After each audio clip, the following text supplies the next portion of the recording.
আসসালামু আলাইকুম। দেশে বিদেশে যে যেখান থেকে দেখছেন সবাইকে খোলা বয়ানের আজকের এপিসোডে স্বাগতম। আপনারা জানেন কিছুদিন আগেই এসএসসি রেজাল্ট দিয়েছে। সহ বাংলাদেশের ৯টি বোর্ডের ওভারঅল পাশের হার হয়েছে ৬২%, যেটা আগের তুলনায় যথেষ্ট কনসার্নিং আর কি। তো এই বিষয়ে আলাপ করার জন্য আমাদের সাথে আজকে স্টুডিওতে আমন্ত্রণ জানিয়েছি এমএইচ সোহেল ভাইকে। ভাই, আপনাকে স্বাগতম। ধন্যবাদ। তো ভাইয়া, এই যে রেজাল্টটা মানে আগের তুলনায় পার্সেন্টেজটা কমলো, এটা কি মনে করছেন? আপনার গত ২ দশকের মধ্যে এবার সবচেয়ে শিক্ষার্থীরা খারাপ করেছে। আপনার গড় পাশের হার হচ্ছে প্রায় ৬২.25%, ঠিক আচ্ছা, আছে? আচ্ছা। এটা গত ২ দশকের মধ্যে বলা যায় অনেক খারাপ করেছে এবং অন্তত প্রায় ৭ লক্ষ শিক্ষার্থী ফেল করেছে। এটা বোর্ডের কর্তৃপক্ষ বলেছে, বিভিন্ন গণমাধ্যমে এসেছে যে শিক্ষার্থীরা গণিত এবং ইংলিশে ফেল করেছে। আপনি জানেন আমাদের দেশে বেশিরভাগ শিক্ষার্থী কিন্তু প্রথমত ইংলিশ, এরপরে গণিতে ফেল করে থাকেন। জি। এটা একটা কারণ। আর হচ্ছে এবার খাতা মূল্যায়ন, আপনার পরীক্ষার পেপার মূল্যায়নের ক্ষেত্রে অনেক কড়াকড়িভাবে করা হয়েছে। আচ্ছা। যেটা গত সরকারের আমলে আপনার খুবই একটু হালকাভাবে করা হতো, অনেকটা আচ্ছা, দেখা আচ্ছা। যাচ্ছে।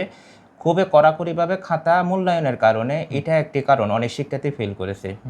আর হচ্ছে এখন আপনি যদি গ্রামে যান দেখবেন, আপনি যখন সন্ধ্যার পরে, আগে তো শিক্ষার্থীরা ঘরে বসে পড়াশোনা করতো, ঠিক। আপনি গ্রামে গেলে অভিজ্ঞতা হবে, রাস্তার দুই পাশে দেখবেন যে শিক্ষার্থীরা বসে বসে শুধু মোবাইল টিপে।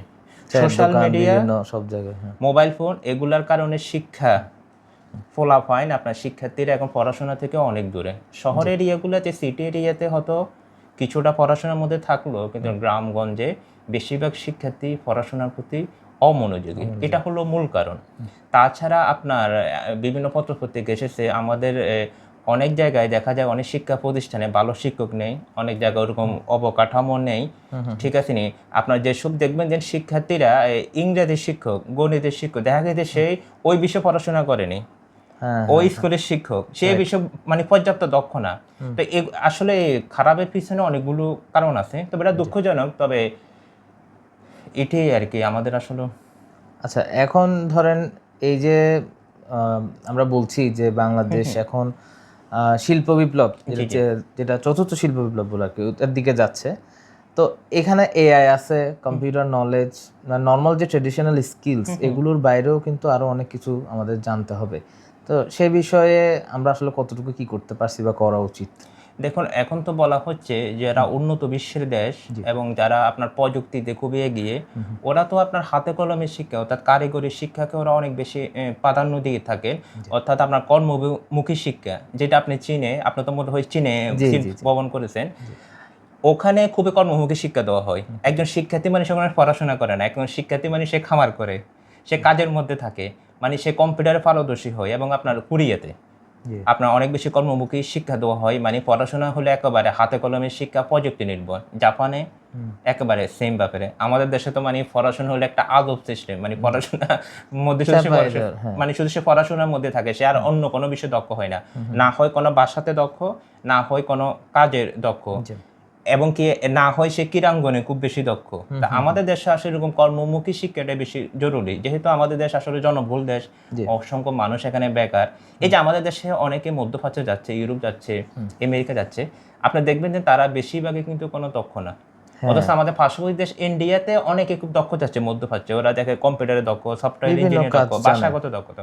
দেখা যাবে বাংলাদেশ থেকে একটা ছেলে সৌদি আরব যাচ্ছে, ইন্ডিয়া থেকে যাচ্ছে, বাংলাদেশ থেকে যেতে তার কস্টিংটা বেশি হচ্ছে, বেতন কম পাচ্ছে, কিন্তু ইন্ডিয়া থেকে তার কস্টিংটা কম হচ্ছে, কিন্তু আপনার সে দক্ষ হওয়ার কারণে দেখা গেছে সে বাংলাদেশের তুলনায় 3 গুণ বেশি বেতন পাচ্ছে। এখানে ওভারঅল একটা বিষয় আছে, সরকারের পক্ষ থেকে, বেসরকারি পক্ষ থেকে, সব সম্মিলিতভাবে। আর শিক্ষাটাকে এমনভাবে করতে হবে যেটার ফলে যে পরবর্তী জেনারেশন, যাতে আমরা শুধু এখন যে বইপত্রের উপর নির্ভর করবো, হ্যাঁ বইপত্র যথেষ্ট গুরুত্ব আছে, এটার পাশাপাশি অন্য স্কিলসও আমাদের এখন একদম দরকার লাগবে। আর আমাদের দেশের আপনার শিক্ষার মান বৃদ্ধিটা বেশি গুরুত্ব, কারণ আমাদের শিক্ষার মান নিয়ে অনেক প্রশ্নটা আজকে নতুন না, এটা স্বাধীনতার পরপর। এটার আসলে অনেক কারণ রয়েছে, ঠিক আছে? তার মধ্যে একটি কারণ হচ্ছে আপনার যথেষ্ট শিক্ষকরা যথেষ্ট দক্ষ না আমাদের দেশে, শিক্ষকদেরকে যথেষ্ট দক্ষ করে তোলা। আর হচ্ছে ওনাদের যে মোটিভেশন ভালো একটা ক্লাস নিবে ব্যয় করবে, সেই জন্য তো তাদের ফাইন্যান্সিয়াল স্ট্রাকচারটাও ইমপ্রুভ করতে হবে। একদম এই শিক্ষকদের বেতন অনেক কম। আমাদের সামাজিকভাবে দেখা গেছে মানুষ শিক্ষকদেরকে মূল্যায়ন করতে চায় না। প্রাইমারি স্কুলের শিক্ষকদেরকে মানুষ ওভাবে মূল্যায়ন করে না। অথচ একটা শিক্ষার্থীর, একটা শিশুর তার পড়াশোনা শুরু হয় প্রাইমারি থেকে, তাদের বেতন তো 3 গুণ করা উচিত, আরো বেশি করা উচিত। উন্নত বিশ্বে, আপনি তো উন্নত বিশ্বে ছিলেন, পড়াশোনা করেছেন, ওখানে দেখবেন প্রাইমারি স্কুলের শিক্ষকদের সম্মান অনেক বেশি না, তাদের সুযোগ সুবিধা অনেক বেশি। এরপর আমাদের গ্রামগঞ্জে এখন অনেক শিক্ষা প্রতিষ্ঠান পাবেন, ওরকম আপনার স্কুলগুলা, শিক্ষা প্রতিষ্ঠানগুলো আপনার ওভাবে এত উন্নত না। আপনার ওখানে অবকাঠামো বলেন, ওখানে ভ্রমণ বলেন, এগুলো এতটা উন্নত হলো। আর হচ্ছে এখন বেশি নষ্ট করেছে আপনার এই সোশ্যাল মিডিয়া, স্মার্টফোন আমাদের শিক্ষার্থীদেরকে বরবাদ করে দিচ্ছে। আর আমাদের অভিভাবকেরও বেশিরভাগ সচেতন না হচ্ছে তারা। আমি যতটুকু দেখেছি বা বুঝতেছি আশপাশ থেকে, সেটা হচ্ছে আমি টিচার দিলাম, স্কুলের দায়িত্ব, প্রাইভেট টিচারের দায়িত্ব অথবা কোচিং এর দায়িত্ব, এভাবে তো হয় না। এটা তার সাথে কমিউনিকেশন করা, তার কোন জায়গায় কি হচ্ছে, শুধু আমি টাকা দিয়ে দিলাম বা খাওয়া দাওয়া দিলাম, কাপড় চাপড় দিলাম, এটা তো না। এটা একটা কমিউনিকেশনের বিষয় আছে, তার মানসিক সে কতটুকু নিতে পারতেছে, তাকে কি আমি ওইভাবে গড়ে করতেছি কিনা। কিন্তু তারা তো এখনো কোমল একটা মানে মাইন্ড তাদের, ওইটাকে আমরা কিন্তু ওভাবে মানে ওইদিকে মানে ঠিক মতো কাজ করতে পারতেছি না তাদের উপর। আপনার কিছুদিন আগে একজন প্রাইমারি স্কুলের শিক্ষিকা ভাইরাল হয়েছিল, উনি মানে গানটা সম্ভবত ওনার সমালোচনা করা হয়েছিল, পরে ওনাকে অ্যাওয়ার্ড দেওয়া উচিত। শিক্ষাটা আনন্দের সাথে হওয়া উচিত, ঠিক না? আপনি শিক্ষাটা হবে আনন্দের সাথে, মানুষ সেটা গ্রহণ করে যেটা মানুষ মজা পা, আনন্দ পা। জাপানে 5ম শ্রেণী পর্যন্ত, অর্থাৎ প্রাইমারি লেভেলে শিক্ষার্থীদেরকে কোনো পরীক্ষা নেওয়া হয় না।